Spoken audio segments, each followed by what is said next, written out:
Дами и господа, започнува програмата Гласот на народот со Слободан Томич.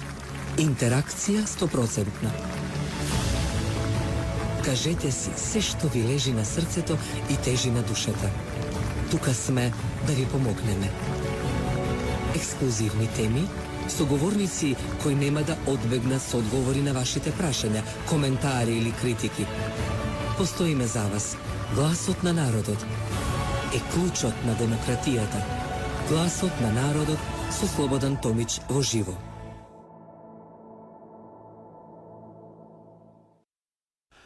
Добро вечер, почитувани, добродојдовте во Гласот на народот. Гледам дека после вежешки температури се најавуваат некои промени, дестабилизација на времето, но дај Боже да биде со убаво, бидејќи овие рапидни, нагли промени влијае на се.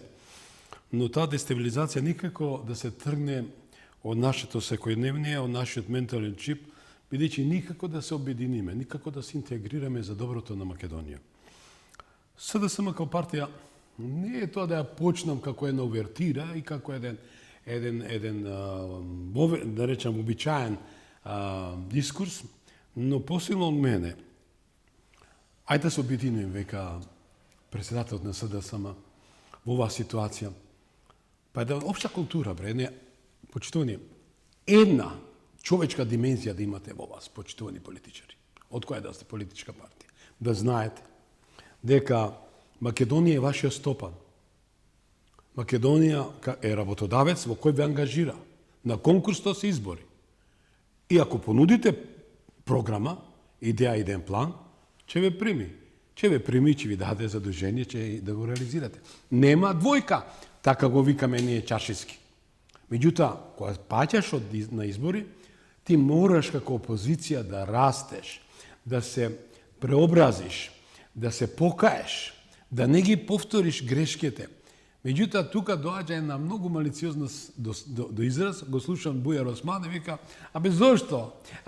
Ова го кажам пластично, зошто ме напаѓа Мицковски и не споредува дека ние сме предавници? Вели, кој има мувата на глава, ви каиш, па господине Бујар Осман, вие го донесовте тој протокол шверцарски, на еден мангупски, ситно-семкарски начин, далеко од народот, далеко од јавноста, далеко од светот македонски.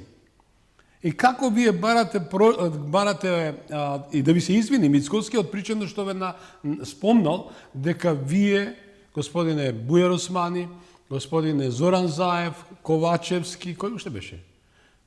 Димитров и ред се редат, вклучувајќи Александар Антич, дека ја уништивте Македонија. И сега на Европскиот парламент треба се решава за некој си извештај.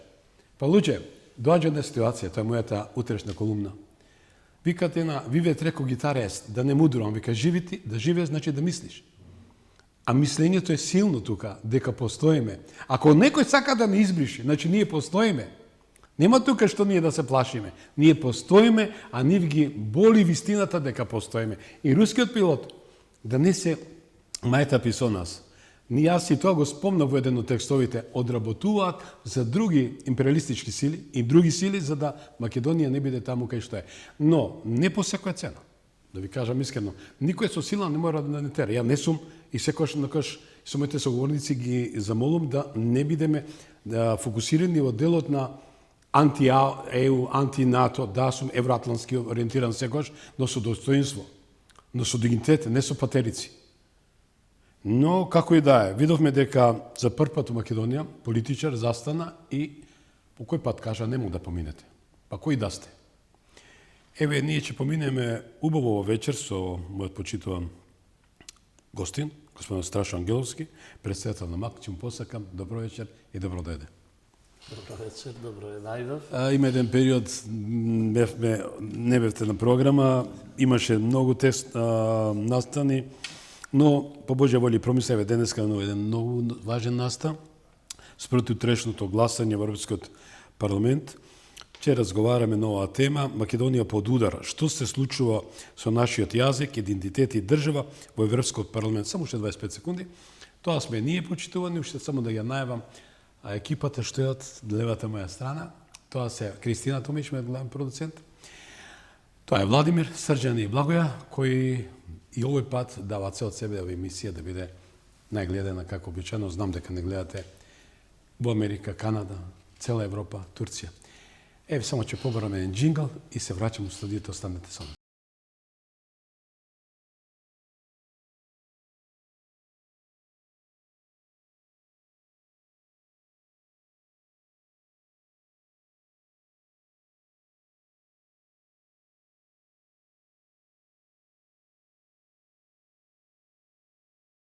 Клучот на демократијата.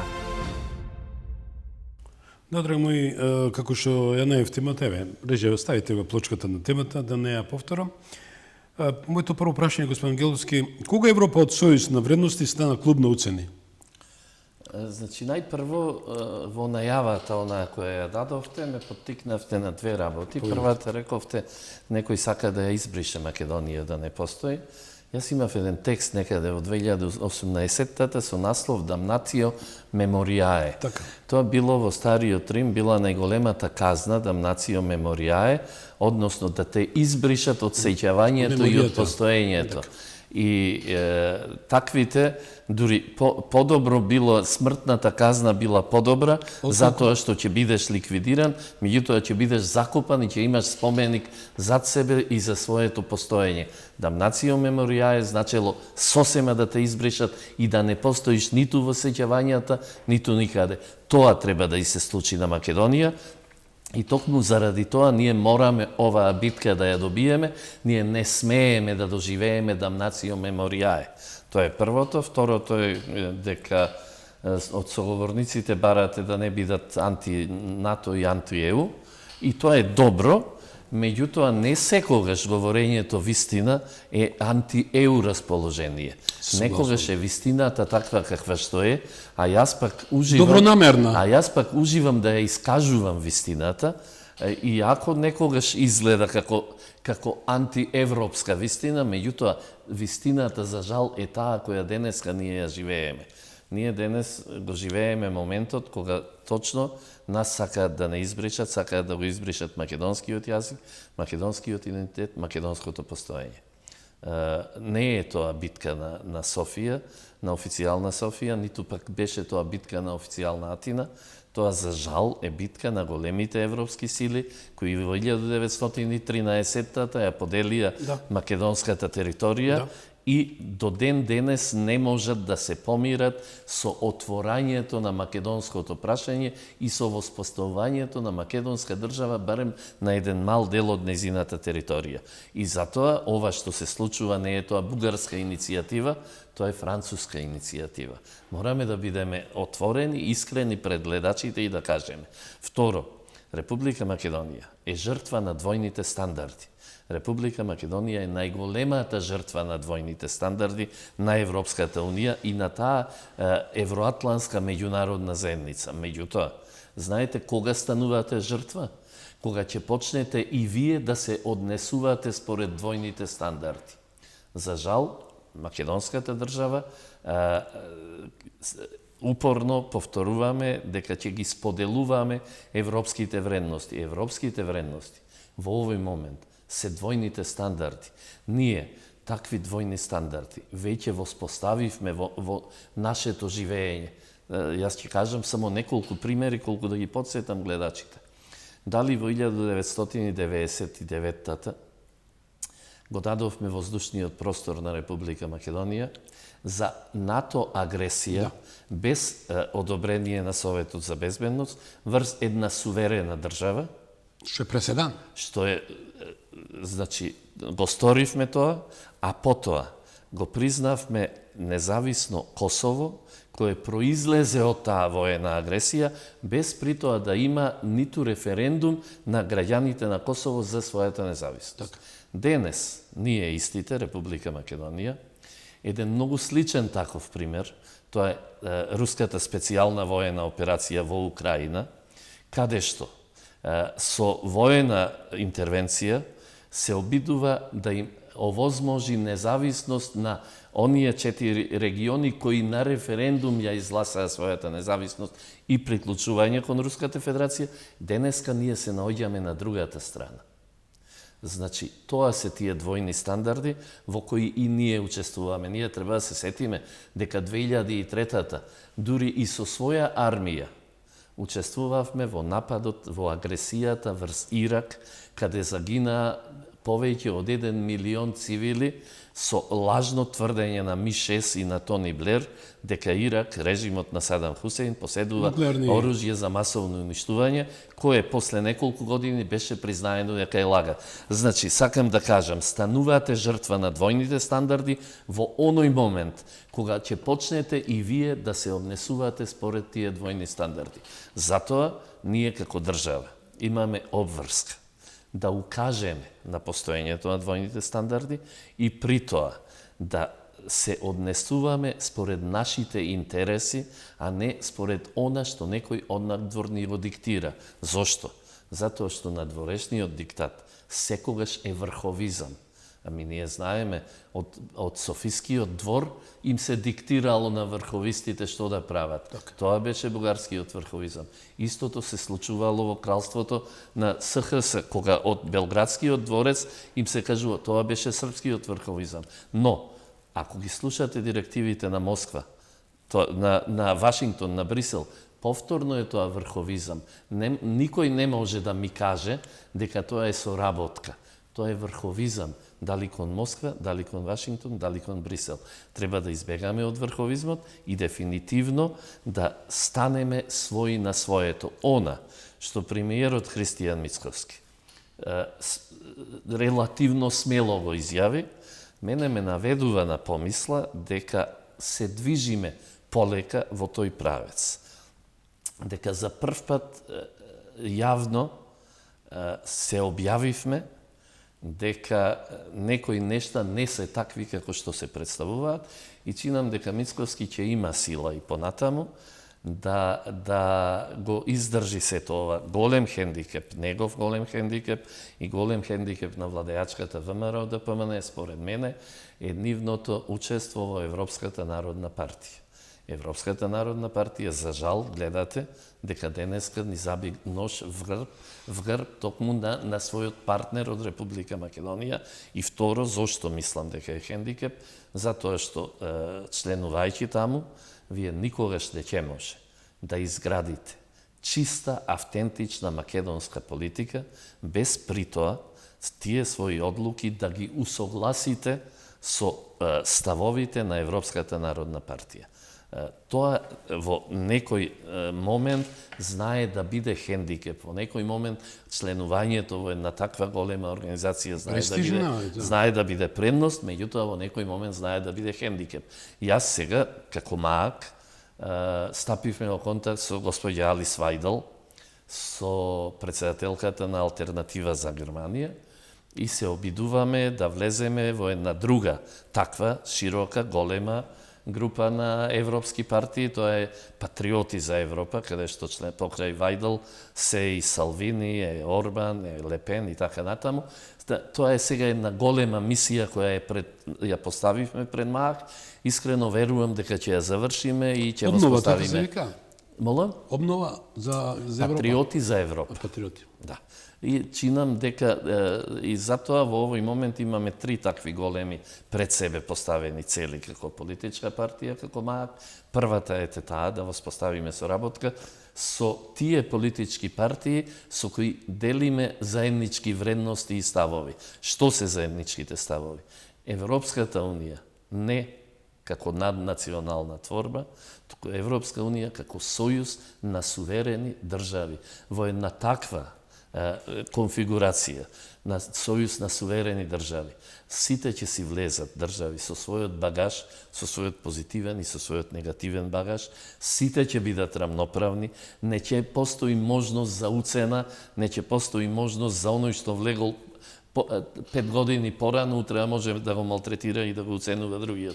Значи, мораме битката тоа да ја водиме. Тоа е и концептот и на комбирхачките критерии што се основно начело не се практикуваат. Кои за жал не се практикуваат. И госпоѓата Силјановска денеска изјави дека апсолутно Европската унија се скарала, нема никако ни дел демократија. Значи, успеа професорката да испрати писателката порака, денеска ја прочитав незината изјава, Пак ќе речам, господине Ангеловски, не знам колку ќе се согласите со мене, но само да додадам, ако ми дозволите, на мала сапирка, дека тоа е долгогодишна соработка на ВМРО ДПМН со таа десно профилирана Народна партија, која јас се изненадив пред 7 дена кога го слушав депутатот, председател, пратеникот од таа партија, дека го предложил тој амандман за модерен јазик. Но, што мислите, дали на се тоа што господинот Мицковски, поголем коментар да се каже на еден талибански начин, стрикно тој збор го употреби, се обидуваат и се обидувале и ќе се обидат да го избришат македонскиот јазик и идентитет, што нема да се случи, го збориме спроти утрешниот ден. Која е вашата анализа? За жал, тој талибански начин ќе успее и на крај ќе биде признат. Ние гледаме сега, талибанците во моментов се признаена категорија, со они веќе соработува целиот свет. Повторно одиме на тие двојни стандарди. Ами ние гледаме дека еден терорист кој до завчера се наоѓаше на црната листа на терористи на Соединетите Американски држави, денес е председател на Сирија. Вчера Соединетите Американски држави, неговата терористичка група ја тргна од листата на терористички. Значи, така што тој талибански начин ќе биде успешен. Талибанците во ЕУ ќе успеат и потоа ќе бидат испочитувани и нивниот начин на однесување и нивната одлука. За жал, тоа ќе биде така, повторно ќе речем, заради двојните стандарди и на крајот тие на се маша фактички, нормално, како што е Бугарија и Грција маша. Имено. Да, не зборуваме Бугарија и Грција, официјална Софија и официјална Атина. Што народот во Бугарија да бидам искрен се против. Еве се борат за лево да го задржат. Јас се обидувам постојано, значи да бидам прецизен. Кога зборувам за официјална Софија и за официјална Атина. Не за народот во Бугарија, не за народот во Грција. Се борат да го задржат левот, знаете зошто? За да го задржат, за да го задржат последниот атом на суверенитет. Затоа што една држава има политички, има воен и има монетарен суверенитет. Вие влегувајќи во НАТО, го давате својот воен суверенитет, влегувајќи во ЕУ, го давате својот политички суверенитет и земајќи го еврото како ваша валута, ја губите целосно сувереноста на државата, затоа што и економскиот, валутниот суверенитет го давате. Идентитетот се го губите. И тоа целосно. И тоа знаете како? Еврото е единствена валута во историјата на човештвото, која не е објавена, која не е отпечатена и за која не стои држава. За сите други валути во светот стојат држави. За еврото не стои држава. И што доколку утре, говориме хипотетички, се распадне Европската Унија, нормално и Европската Централна банка. Кој ќе остане да одговара за еврата, кои ќе останат кај нас во нашите банки, ќе останат во банките во Софија или ваму или онаму. Нема држава. Мислите дека Германија ќе преземе таква одговорност, Франција или не знам кој. Тоа се тие опасни ситуации на кои сме ние сите наведени. Да ги споделуваме тие вредности кои за жал. Знаете зашто се насмеав? Да. Се насмеав бидејќи со доаѓање на Трамп и на вистина Трамп си ги игра како шаховска табла. Еве им најавил царини и им кажал до утре ако не потпишете договор држте ме се. Простете на вордење. Знаете што? Конечно ова им спомнал Трамп, само да подсетам, дека мене Европа не ми треба. Што сакате правите? И трчано баци рака сите кај Трамп и велат, без вас ништо нема да обстане. Ова е идеолошка битка. Битка на така наречениот, така го нарекуваат на Запад трампизам, тоа е едно движење кое се спротивстави на либералниот, на западниот марксизам, кој владееше во униполарниот светски поредок. Меѓутоа, го спомнате трампизам, знаете, господ Стево Пендаровски како го нарече, тоа е рушфеджија, или како да го речем, човек кој бара... Не знам, јас не коментирам изјави на луѓе кои не знаат што зборуваат, така што ќе ми дозволите да не ја коментирам изјавата на Пендаровски. Меѓутоа, она што се случи, она што се случува во моментов во светот, судир на класичниот капитализам и така наречениот либерализам, кој е всушност западен марксизам. Што свати Трамп?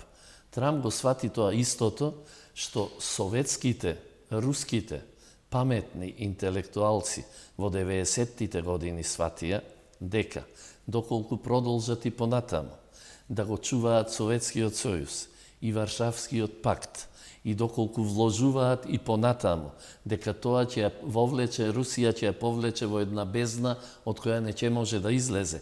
И затоа започна перестројката, руската перестројка.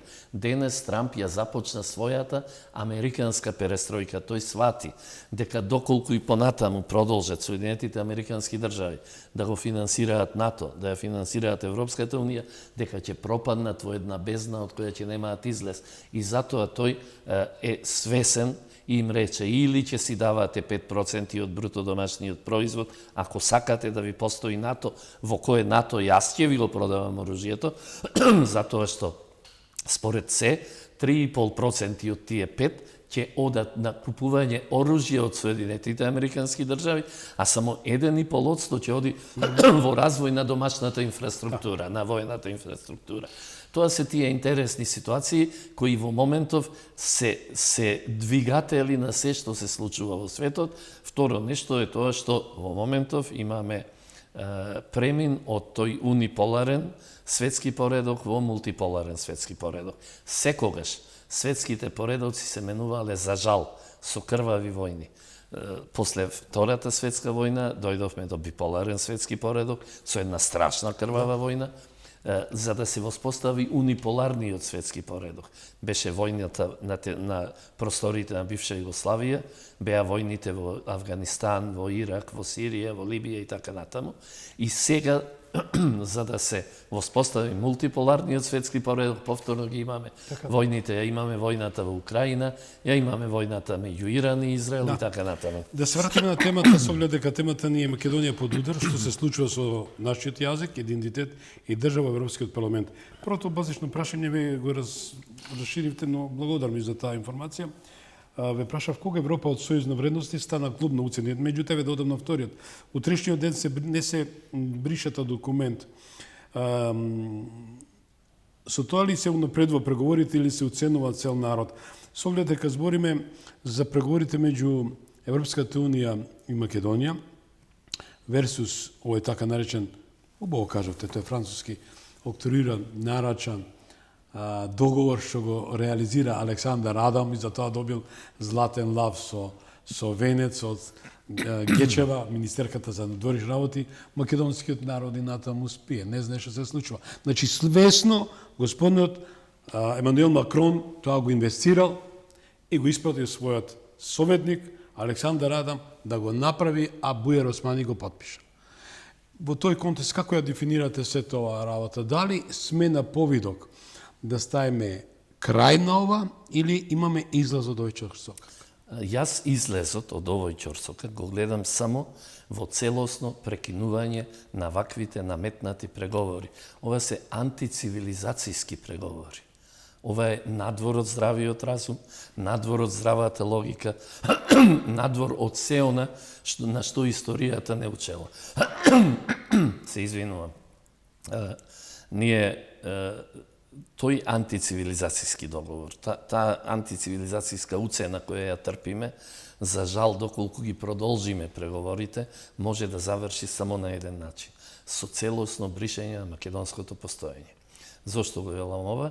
Не е битно дали вие ќе го отворите уставот денес или ќе го отворите уставот на денот кога ќе ги започнете преговорите, или ќе го отворите уставот на денот кога ќе станете членка на Европската унија, затоа што крајната цел на официјална Софија е бугаризација на македонското општество. Како? Така што ќе се послужат со тие, еве сега излезе дури бројка од 215.000 издадени државјанства, бугарски државјанства на македонски граѓани. Доколку јас утре би ги внел оние 2, 3 или не знам колку, неколку илјади луѓе во Македонија кои живеат и кои навистина се чувствуваат како бугари. Што е нивно право. Уште утре би ги внел. Ако ги внесовме сите останати, јас би ги внел уште утре. Меѓутоа, опасноста доаѓа од бројката од 215.000.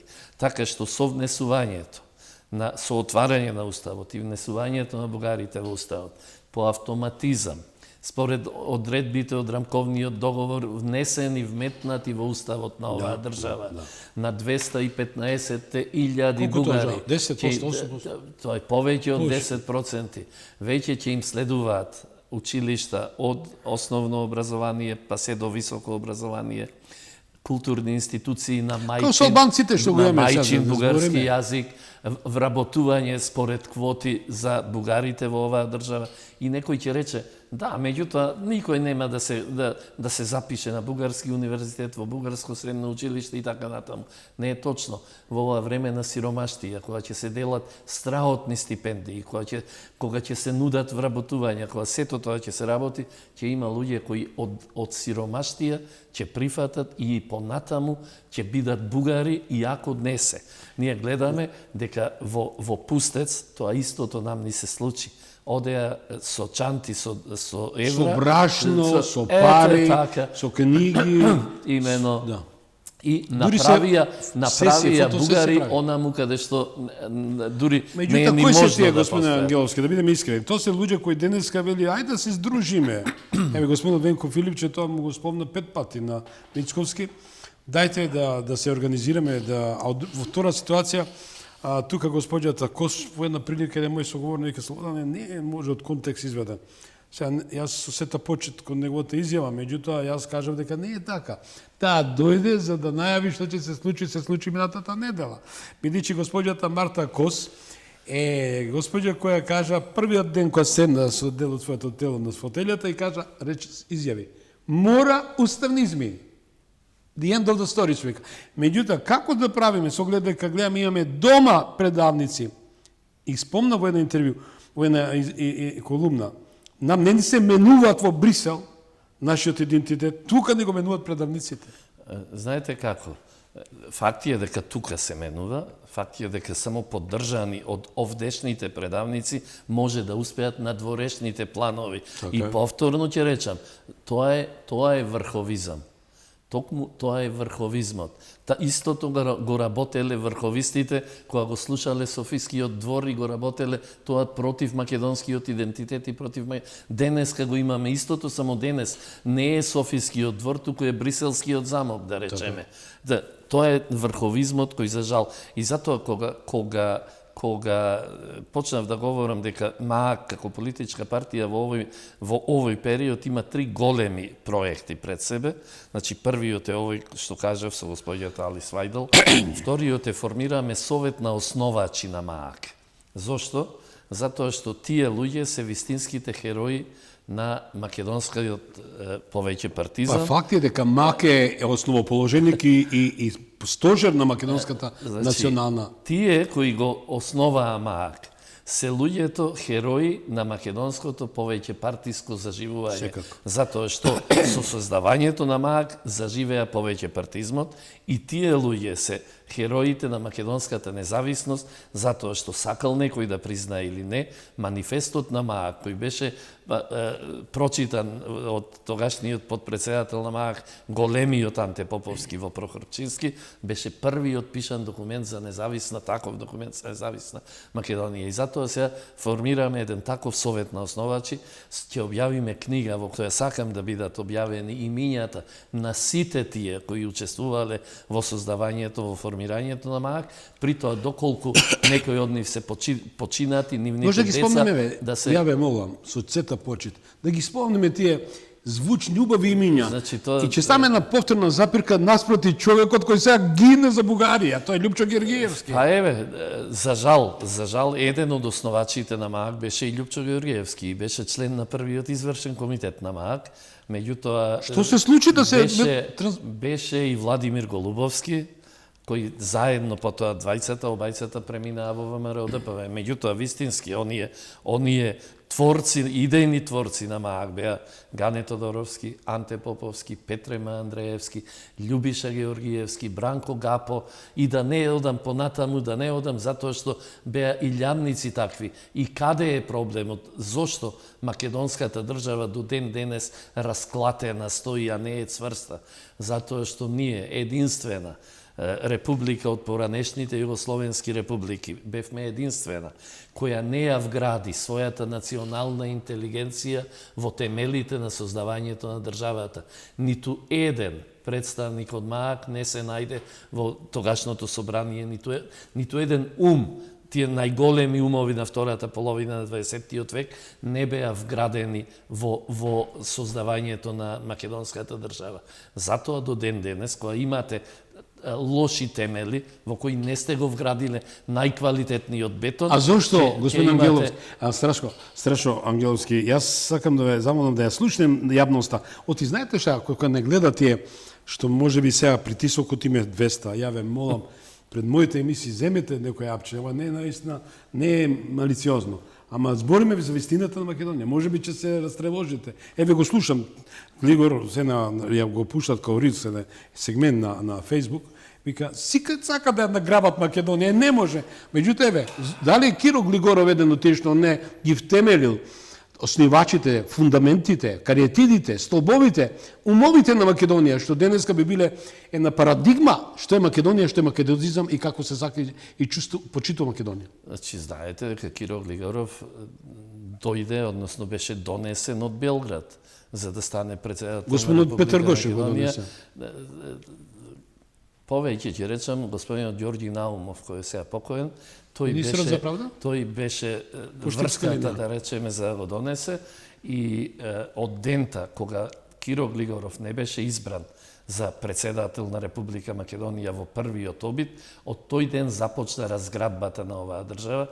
Оние кои се повозрастни се сеќаваат дека првиот избор на председател на Република Македонија се одржуваше во собранието, односно требаше да биде изгласен од пратениците. Во првиот обид Киро Глигоров не доби доволно гласови за да стане председател. Уште вечерта отиде со тогашната ПДП, Партијата за демократски просперитет, за да се договори да им ги даде сите нешта кои тие ќе ги побараат само. Тука се тие 120.000 државјанства? Јас не знам каде се, за да во вториот обид биде изгласен и беше изгласен и стана председател. А зашто ги ставаме по тебе? Не зборам за вас лично.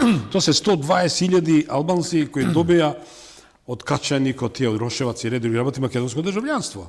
И дали е таа дисторзија во концептот на дефинирање на цензусот, на пописот, што господин Мицковски домачински кажа, господин Ангеловски, че се согласите, мора да постои ревизија на тој фалсификат, авториран попис. Знаете зошто мора да постои, а зошто од друга страна нема да постои? Виша сила. Нема да постои затоа што таа меѓународна евроатлантска заедница нема да дозволи. Што го донесе Охридска Трампа? Затоа што целиот свој проект, лажен проект, го изгради врз основа на лажните бројки.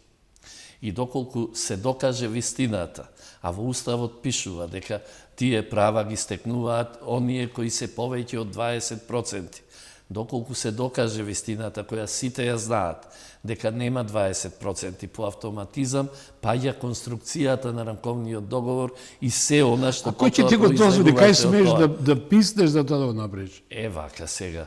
Значи, сите тоа ми велат, страшно, ние сме мала држава, ние не смееме и така да. Може ли да се случи преобразба? Јас ќе ве подсетам, пред неколку години, знаете колкаво е Монако, кнежевството Монако?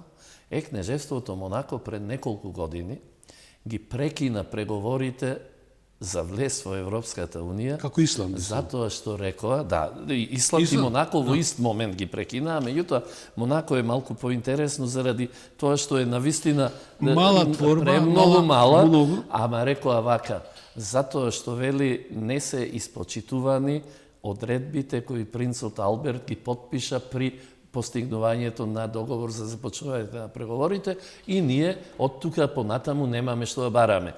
Значи не секогаш големината на државата игра одлучувачка улога.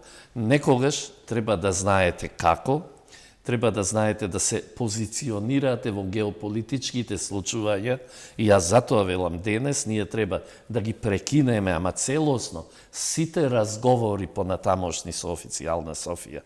Затоа што треба да знаете дека многу скоро, може би не за месец, не за два, меѓутоа за 2 или 3 години, што не е воопшто долго време, Европската Унија ќе се реформира во сојуз на суверени држави. И тогаш ќе немаме потреба да го правиме сето ова што се денеска извинувам, го че правиме. упам, се сеќавате, тоа му го плесна во лице. Простете на вордингот почитувани денеска сумаце послободен. Алексис Ципрас на тој убав митинг во Атина во лице со еден збор го плукнал, простете на зборот. А па политички го плукнал. И ќе парафразирам. Уште малку да почекавме, за уши ќе не истегна Европската заедница и ќе признаеме Република. Имено, тоа е тоа и затоа треба да молчиме и да чекаме, затоа што во моментов Европската Унија, се ова што до сега го зборувавме е производ на кризата на лидерство кое владее во европските држави и во Европската Унија. Значи, вие немате повеќе лидери од типот на оние кои ги имавме, од еден Де Гол, од еден Вили Бранд, па и ако сакате една Фрау Меркел? Меркел и така натаму. Денес имате една фон дер Лајен која се однесува... Обвината е за милиарди евра, долари за вакцините. Да, меѓутоа видовте што изјави. Дека не го признава судот и не ги признава тие обвинувања. Како Шешел што го не го признава. Се однесува, ама тоа е западниот марксизам, западниот комунизам. Исто така, пред 41-та, комунистите велеа дека го признаваат само судот на партијата, а не и вистинскиот суд. Овие се западни марксисти го говорат истото. Вие гледате дека таа жена која е обвинета за огромни суми пари и за смрт и сето тоа што се случуваше, таа жена денеска е раководи Европската Унија. Од друга страна, вие гледате дека еден Марк Руте, кој беше премиер на Холандија и доаѓаше пред промената на името овде. Сподсетете јавноста, дали тој го киндапирал пратеникот за да не падне владата на Заев и на Ахмети, така? Токму Марк Руте е човекот кој го киднапира преку холандската амбасада овде во Република Македонија. И денеска со семејството се тресел, кај не се и денес тој човек владее со алијанса. Не владее со ништо, затоа што тој нема никаква ингеренција, тој ниту може да ја покрене НАТО, каква и да е НАТО операција и било што. Меѓутоа, слушајте ги неговите изјави. Тој вели вака. Учете руски јазик. Тој јазик. вели вака. Вели, сега кога Кина ќе го нападне Тајван, Си Џинпинг ќе му се... Видете, какви предпоставки, какви конструкции си прави човек кој се наоѓа на чело, нели, на најмоćната... Вели, Си Џинпинг ќе му се јави на Путин и ќе му рече продолжија војната во Украина за да јас успеам овде. Затоа, вели, ние треба да се вооружиме и така Европската Унија, за жал, станува воено крило на европските либерали, на европските западни марксисти. Европската Унија наистина имате доста позитивна енергија. Да, јас сум голем евроатлантски поддржувач. Тоа е моје дискрецијно право. Секојаш кажав, не со патерици, со достоинство. Јас сум очевидец и сведок, како што со вас седам, беа уште некои, една група, бевме 35-6 новинари во Тајван 2000 година. Тогаш го поставив темелот за гласа на народот. Значи, преседателот на ЮАН, тој како свика тој парламентот, вика, ние сме мајка и керка.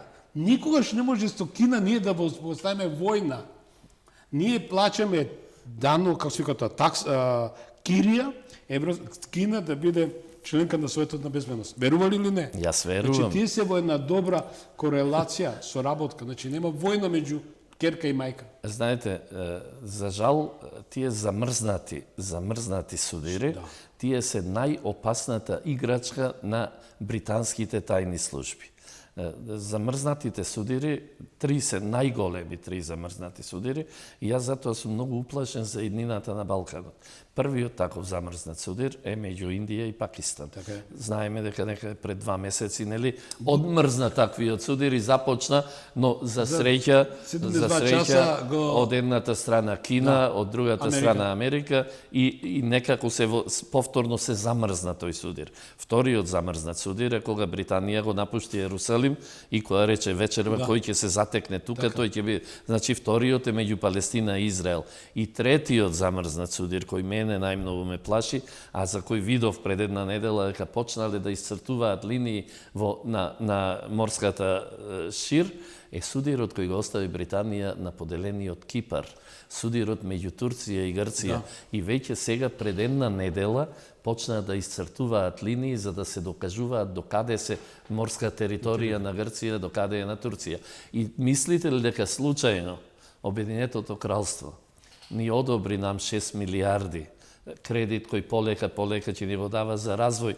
Значи пари уште како потребни на Македонија, не можеме да го девалвираме. Доколку се употребат како што треба, а не како досега што беше. Но со тоа Обединетото кралство си купи простор за да се стационира на Балканот, затоа што единствена моќна сила која не беше стационирана наспроти Германија, Франција и Америка, кои се вкоренети овде на Балканот длабоко, беше токму Обединетото кралство. Со ова си најде простор каде ќе влезе.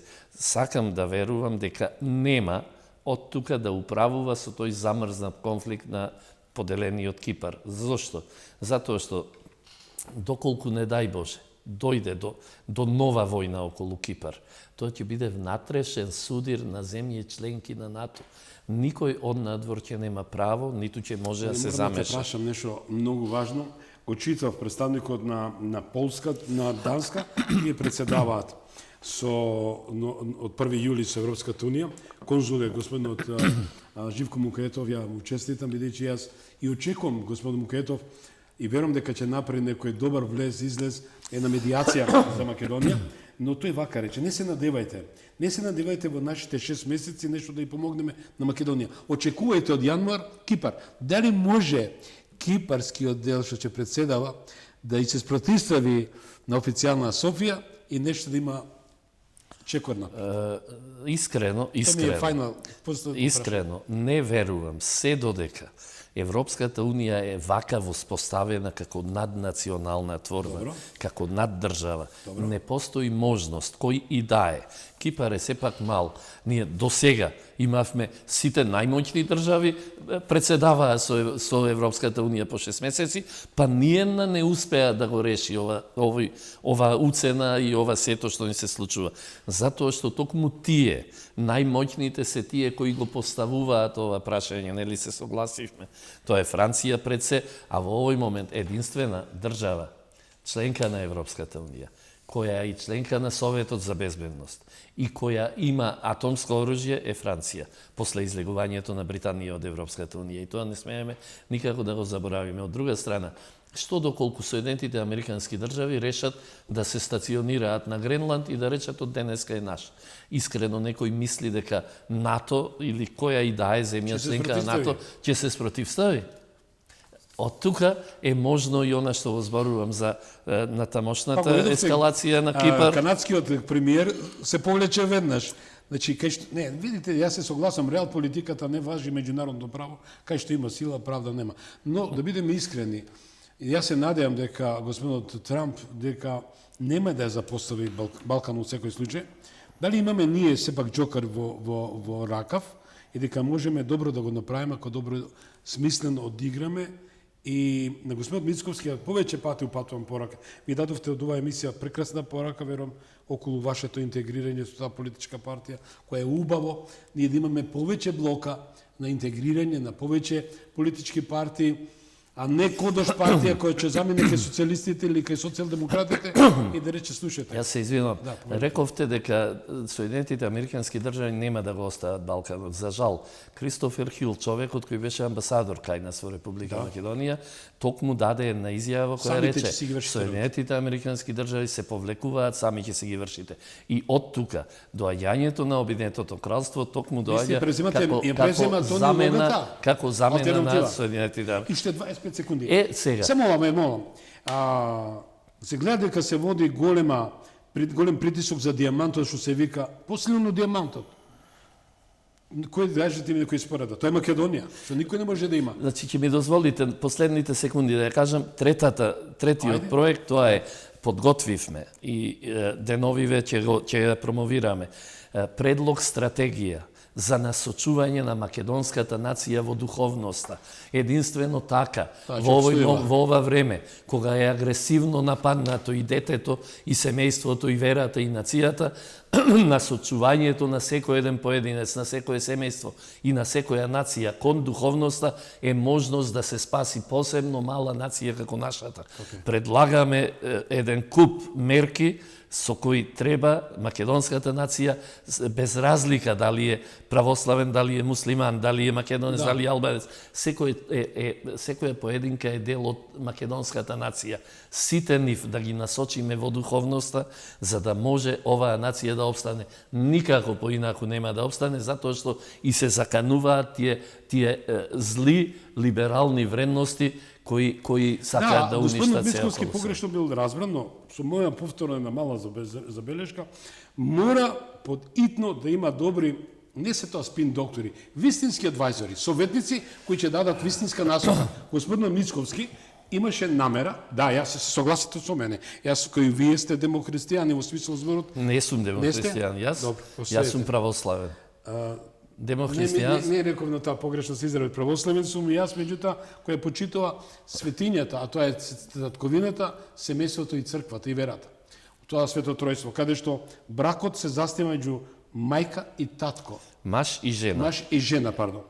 Иначе тоа беше и пораката, идејата на господ Мицковски. Значи, уште само ова. Затоа ние во ова насочување на нацијата во духовноста, велиме вака, образовниот процес мора да го вратиме да добие и воспитна компонента, затоа што ние да стане повторно воспитно образовен процес. Ние мора да ги воспитуваме женските деца, дека тие се предодредени да зачнат, да носат плод во својата утроба и да дадат нов живот на човештвото.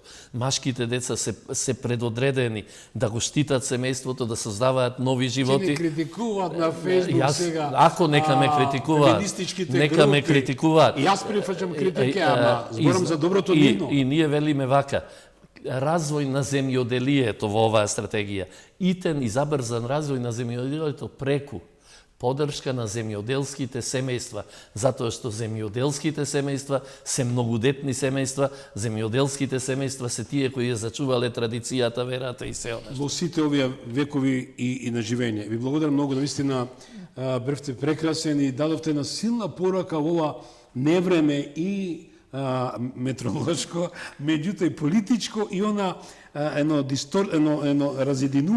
разединувачко, бидејќи на Македонија ги требаат вистински стратези, вистински политичари кои умеат, имат идеја, идејата е капитал, се друго е пари, што е позната фраза од познатиот Кока, меѓутоа ние никако да ја сватиме вистински. Јас постојано велам, јас учев од Анте и од Гане. И затоа можам да зборувам вака како што зборувам и да размислувам така како што не учев ниту од улицата, ниту од овега и од онега. Од луѓето кои ни оставија аманет, двајцата големи македонци, Анте Поповски и Гане Тодоровски. Македонија. Мак е нивниот аманет да се зачува Македонија. Амин. Почитувам еве, овие 45 минути добивте еден вистински час на историјата на Македонија. Еве спроти утрешното така наречено гласање, јас нема да го цитирам господинот Мицковски, меѓутоа се согласувам на талибански начин, што не само овој процес, сите работи на талибански се случуваат кога сакат на пат на сила да сменат, да уништат нација. Меѓутоа, нација претрпела многу премрежија. Заедно со овој народ, кој ја сочинува, ја дефинира нацијата. А од вас зависи како вие ќе продолжите да живеете. Дали ќе ги слушате тие кои се услугуваат на мамонот или тие кои му веруваат на Бога и се поклонуваат. Не, духовно настапам и се одјавам, бидејќи Македонија е навистина држава која е единствена е спомната. Знам дека четете, тоа е фраза, тоа е вистина. Па која држава? Ниту Франција, ни Германија, да не ги редам, 32 пати е спомната во книгата, која никош нема никој не ја ретуширал. Тоа е Светото писмо. Затоа бидете живи, здрави, останете во добро здраве, чувајте се, а се гледаме во петок по магазинот со Томич. Пријатна вечер.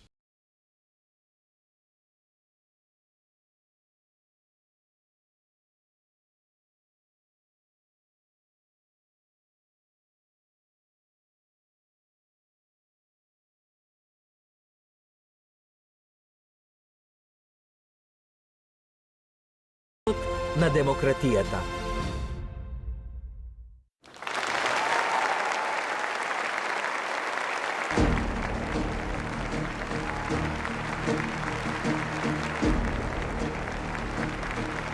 Ви благодариме што бевте дел од гласот на народот. Со Слободан Томич ве очекуваме утре, во исто време, на Вистинска телевизија.